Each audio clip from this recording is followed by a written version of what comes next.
থানকুনি পাতা দিয়ে আজ ভিন্নভাবে রেসিপি দেখাবো, আশা করি আপনাদের ভালো লাগবে। বিসমিল্লাহির রহমানির রহিম।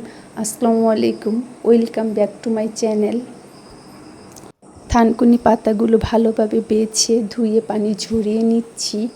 রান্নার জন্য দিয়ে দিচ্ছি পরিমাণ মতো সরষের তেল, দিচ্ছি 1 চিমটি কালো জিরা, দিয়ে নেড়ে চেড়ে দিয়ে দিচ্ছি বড় বড় 2-3 কোয়া রসুন কুচি, দিয়ে কিছুক্ষণ নেড়ে চেড়ে দিয়ে দিচ্ছি বড় একটা পেঁয়াজ কুচি, দিয়ে দিচ্ছি স্বাদ মতো লবণ, দিব স্বাদ মতো মরিচ কুচি, দিয়ে পেঁয়াজটা নরম হয়ে যাওয়া পর্যন্ত অপেক্ষা করব।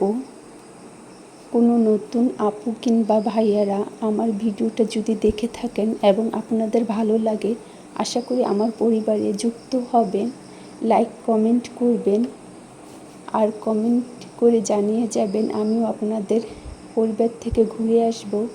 আর যে সকল আপু আর ভাইয়ারা আমার পরিবারে যুক্ত হয়েছেন তাদের প্রতি অসংখ্য ভালোবাসার দোয়া রইল।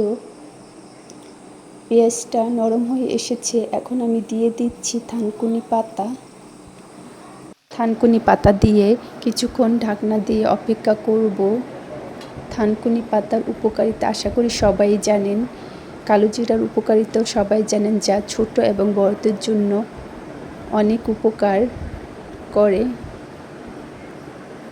এই ভাজিটা করতে বেশি সময় লাগে না, 10 মিনিটের ভিতরে এই ভাজিটা হয়ে যায়।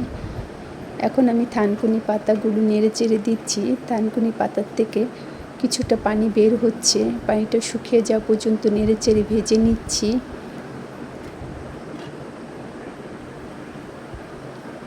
থানকুনি পাতার পানি শুকিয়ে এসেছে, এখন এখানে আমি একটা ডিম দিয়ে দিব। এই ডিমটা পেঁয়াজ যখন ভেজেছিলাম তখন দিলে ভালো হতো, আমার তখন খেয়াল ছিল না। ডিমটা দিয়ে ছোট ছোট টুকরো করে নিব।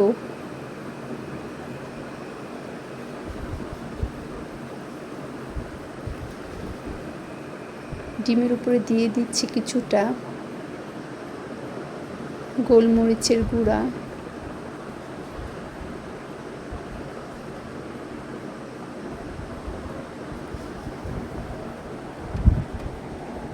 দিয়ে এখন আমি নেড়ে চেড়ে থানকুনি পাতার সাথে মিশিয়ে নিচ্ছি। আশা করি রেসিপিটা আপনাদের ভালো লেগেছে, ভালো লাগলে লাইক কমেন্ট করবেন, শেয়ার করবেন, পাশে থাকবেন। আজ এই পর্যন্ত রাখি। আসসালামু আলাইকুম।